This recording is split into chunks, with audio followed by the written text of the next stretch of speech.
Morning student. आज हम लोगों ने एक टॉपिक के बारे में डिस्कस करना है जिस टॉपिक का नाम है डाइजेस्टिव ग्लैंड। ठीक है, हमने कल डाइजेस्टिव सिस्टम के बारे में कुछ टॉपिक डिस्कस किया था प्रीवियस वीडियो में। आज हम लोगों को जो टॉपिक डिस्कस करना है उसका नाम है डाइजेस्टिव ग्लैंड। ओके, तो डाइजेस्टिव ग्लैंड जो है वो डाइजेशन में पार्टिसिपेट करते हैं, जैसे नाम दिया है वैसे ही समझ में आ जा रहा होगा। तो अब हमारे एलिमेंट्री कैनाल्स में डाइजेस्टिव ग्लैंड जो होते हैं कुल 5 डाइजेस्टिव ग्लैंड पाए जाते हैं। पहले का नाम होता है सलाइवरी ग्लैंड, दूसरे का नाम होता है gastric gland, third one liver, fourth one pancreas and fifth one intestinal gland. तो ये 5 ग्लैंड हमारे बॉडी में, हमारे एलिमेंट्री कैनाल्स में पाए जाते हैं जो डाइजेशन में पार्टिसिपेट करते हैं। ठीक है ना। अब सलाइवरी ग्लैंड बकल कैविटी में पाया जाता है, गैस्ट्रिक ग्लैंड स्टमक में पाए जाते हैं, लीवर स्टमक के साइड में पाए जाते हैं, ठीक, पैंक्रियास स्टमक के नीचे पाए जाते हैं और इंटेस्टाइनल ग्लैंड इंटेस्टाइन में पाए जाते हैं।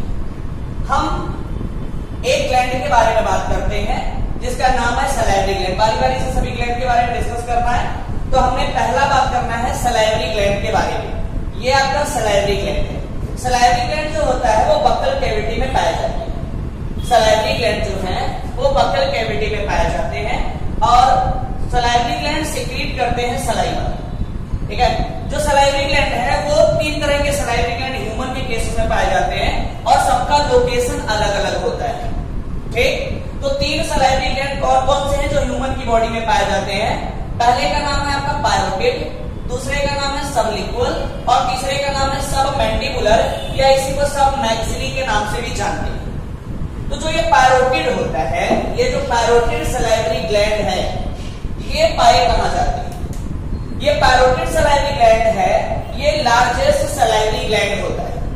पायरोटिड सलाइवरी ग्लैंड जो है बेटा वो लार्जेस्ट सलाइवरी ग्लैंड है और ये पाए जाते हैं नियर द ईयर, कान के पास वाले हिस्से में। इस वाले हिस्से में कान के पास वाले बकल कैविटी में अंदर की तरफ कान के पास पाए जाते हैं नियर द ईयर। इनको हम लोग पैरोटिड सलाइवरी ग्लैंड कहते हैं। और ये पैरोटिड सलाइवरी ग्लैंड जो है ये एक डक्ट के द्वारा हमारे बकल कैविटी में खुलते हैं और उस डक्ट का नाम होता है स्टेंसन डक्ट। स्टेंसन डक्ट होता है और पैरोटिड नियर द ईयर पाए जाते हैं। दूसरा होता है सबलिंगुअल। सबलिंगुअल जो सलाइवरी ग्लैंड होता है या इसको सबलिंगुअल जो सलाइवरी ग्लैंड होते हैं, ये कहां पाए जाते हैं? इनके बारे में अगर हम जानते हैं तो सबलिंगुअल जो सलाइवरी ग्लैंड है वो जीभ के नीचे पाया जाता है। जीभ के यानी हमारे बकल कैविटी के फ्लोर पे पाया जाता है।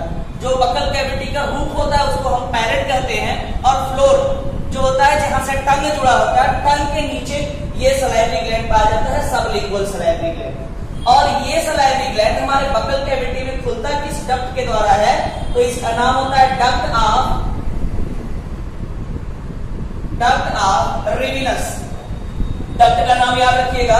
आपको कई बार ये एग्जाम में, छोटे एग्जाम बड़े एग्जाम में पूछा हुआ है, बीएचएमएस एंट्रेंस में भी पूछा हुआ है, नीट में भी पूछा हुआ है, इन डक्टों का नाम पूछा हुआ है और इनके लोकेशन के बारे में पूछा हुआ है कि पाए कहां जाते हैं। तीसरा बात करते हैं सबमैंडिबुलर, इसी को हम सबमैक्सिली भी कहते हैं। तो सबमैंडिबुलर जो सलाइवरी ग्लैंड है वो एंगल ऑफ लोअर जॉ पे पाए जाते हैं। जैसे ये लोअर जॉ है तो लोअर जॉ पे यहाँ पे ऐसे एंगल है ना, मुड़ा हुआ है, तो इस एंगल पे पाया जाता है। ठीक, और ये वॉल्टन्स डक्ट के द्वारा, वॉल्टन डक्ट के द्वारा हमारे बकल कैविटी में खुलते हैं। इतना बात आप लोगों को क्लियर हो जानी चाहिए। ये 3 सलाइवरी ग्लैंड होते हैं। देखिए इन केस ऑफ ह्यूमन की बात कर रहे हैं तो 3 सलाइवरी ग्लैंड होते हैं, लेकिन हम और भी बातें करते हैं। इन केस ऑफ रैबिट, रैबिट के केस में 4 सलाइवरी ग्लैंड होते हैं। ठीक है ना। 3 तो ये है पैरोटिड, सबलिंगुअल, सबमैंडिबुलर और चौथा जो होगा वो होगा इंफ्रा आर्बिटल या इंफ्रा आर्बिटल कहते हैं इसको, आर्बिटल लेना है। Infra orbital salivary gland, CST का मतलब salivary gland. Infra orbital salivary gland है, ये पाए जाते हैं किसमें? रैबिट में। ये एडिशनल सलाइवरी ग्लैंड है। 3 तो ये पाए जाते हैं, चौथा एक ये पाया जाता है। यानी in case of rabbit 4 salivary gland are present. In case of cat के केस में पूछा हुआ है 2000 जो सीपीएमटी होती थी, तो जो अब तो नीट हो रहा है, जब सीपीएमटी होता था तो ये क्वेश्चन आपको 5-6 बार पूछे हुए सीपीएमटी, ठीक है ना। तो जो कैट होते हैं उसमें 5 पेयर सलाइवरी ग्लैंड होते हैं, ठीक। और जो इनमें एडिशनल होता है वो मोलर ग्लैंड एडिशनल होता है। तो 3 ये हो गए, पैरोटिड, सबलिंगुअल, सबमैंडिबुलर और इंफ्रा ऑर्बिटल, और एक होता है मोलर सलाइवरी ग्लैंड। तो ये 5 सलाइवरी ग्लैंड होते हैं इन केस ऑफ कैट। और ये क्वेश्चन भी पूछा हुआ है नीट और सीपीएमटी दोनों में पूछा हुआ था जब सीपीएमटी हुआ करता था। तो यहाँ फ्रॉग, व्हेल और सी काउ, ये वो एनिमल है जिनमें सलाइवरी ग्लैंड नहीं पाए जाते।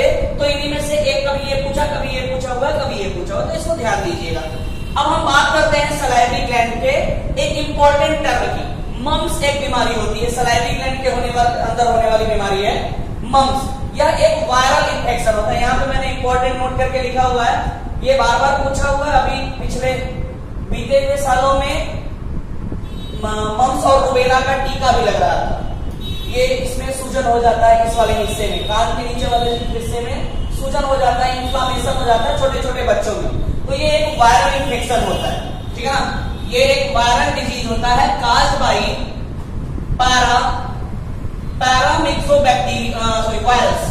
पैरामिक्सोवायरस इन दिस। इसमें क्या होता है, पेनफुल इन्फ्लामेशन इन पैरोटिड। याद रखना कि पूछता है कि पैरोटिड में होगा, लिक्वल में होगा, सबलिक्वल में होगा, सब में होगा। तो केवल पैरोटिड में क्या हो जाता है, एक वायरल इन्फेक्शन हो जाता है। उस वायरस का नाम क्या है, पैरामिक्सोवायरस। आगे बात करते हैं। सलाइवरी ग्लैंड से जो टोटल सिक्रीशन होता है उसको हम सलाइवा कहते हैं। सलाइवरी ग्लैंड से जो सिक्रीट होने वाला मटेरियल होता है, टोटल कंपोजिशन जो होता है वो सलाइवा का होता है, सलाइवा कहा जाता है। और एक दिन में जो सलाइवा का सिक्रीशन है वो अप्रोक्सीमेटली 1000 से 1500 ml सलाइवा सिक्रीट होता है पर डे। मतलब एक दिन में 1000 ml से 1500 ml तक सलाइवा सिक्रीट हो जाता है। इसका जो पीएच होता है सलाइवा का वो अप्रोक्सीमेटली अगर कहा जाए अबाउट 6.8 होता है। अब सलाइवा मिक्सचर किसका होता है, सलाइवा मिक्सचर होता है वाटर का, इलेक्ट्रोलाइट्स का। इलेक्ट्रोलाइट्स मतलब चार्ज पार्टिकल हो सकता है, sodium ion, potassium ion, bicarbonate ion, chloride ion, ये सब ये होते हैं electrolytes. Sodium ion, potassium ion, chloride ion, bicarbonate ion, ऐसे कर सकते हैं हम, बाइकार्बोनेट आयन। और इसमें और क्या होते हैं, डेरिवेटिव्स होते हैं ब्लड प्लाज्मा के। ब्लड प्लाज्मा के डेरिवेटिव्स फॉर्म्स होते हैं। म्यूकस भी होता है, ठीक है ना, म्यूकस भी होता है। सलाइवरी अमाइलेज भी होता है जिसको हम लोग टाइलिन कहते हैं। कार्बोहाइड्रेट के डाइजेशन में पार्टिसिपेट करता है सलाइवरी अमाइलेज। अमाइलेज वर्ड इसलिए दिया गया है कि अमाइलोज और एमाइलोपेक्टिन चेन जो कार्बोहाइड्रेट पॉलीसैकेराइड में पाए जाते हैं उनको ये ब्रेक करने का काम करता है, देयरफॉर कॉल्ड सलाइव, ये अमाइलेज। ओके, और सलाइवा में होता है सो कॉल्ड सलाइवरी अमाइलेज। यहाँ पे पाया जाता है लाइसोजाइम भी पाया जाता है सलाइवा के अंदर। तो लाइसोजाइम जो होता है वो एंटीबैक्टीरियल एजेंट होते हैं, ठीक है ना। लाइसोजाइम क्या होते हैं, एंटीबैक्टीरियल एजेंट होते हैं। यानी फूड जो हम लोग बाहर से खाते हैं उसमें अगर बैक्टीरियल कंटामिनेशन है या कोई और भी ऑर्गेनिज्म का कंटामिनेशन है तो वो हमारे सलाइवा को किल कर देते हैं। एक और भी केमिकल सब्सटेंस होता है, कभी कभी पूछा हुआ है, thiocyanide are also present in saliva. Thiocyanides भी सलाइवा में पाए जाते हैं। तो ये चीजें हैं आपको सलाइवरी ग्लैंड के बारे में। अगर आपको क्लास समझ में आया होगा तो चैनल को सब्सक्राइब करेंगे, लाइक करेंगे।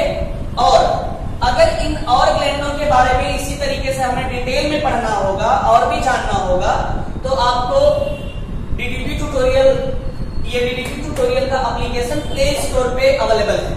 ओके, वहां पे जाएंगे, उसको इंस्टॉल करेंगे और वहां पे साइड मेन्यू में जाएंगे, स्टडी मटेरियल होगा और वहां पे वीडियो क्लासेस होंगे। वीडियो पे क्लिक करेंगे तो वहां पे आपको इस तरीके से डेमो क्लासेस आपको मिल जाएंगे, ठीक है ना। उसके लिए कोई पे नहीं करना है। डेमो क्लास अगर आपको पसंद आएगा तो आप बैच के लिए वहां पे नंबर दिया होगा, उस नंबर पे जाएंगे, बात करेंगे और जो बैच आपको ज्वाइन करना होगा, जैसे एलवन ज्वाइन करना है, 12 ज्वाइन करना है, बीएससी ज्वाइन करना है, एमएससी का क्रैश कोर्स ज्वाइन करना है, बीएससी का क्रैश कोर्स ज्वाइन करना है या नीट के क्रैश कोर्स को ज्वाइन करना है, तो वहां से आप ज्वाइन कर सकते हैं। ठीक, तो ये आपको समझ में आया होगा, तो इसको लाइक और शेयर करिएगा। That's it. ओके बेटा, बाय, फिर मिलते हैं अगली क्लास में।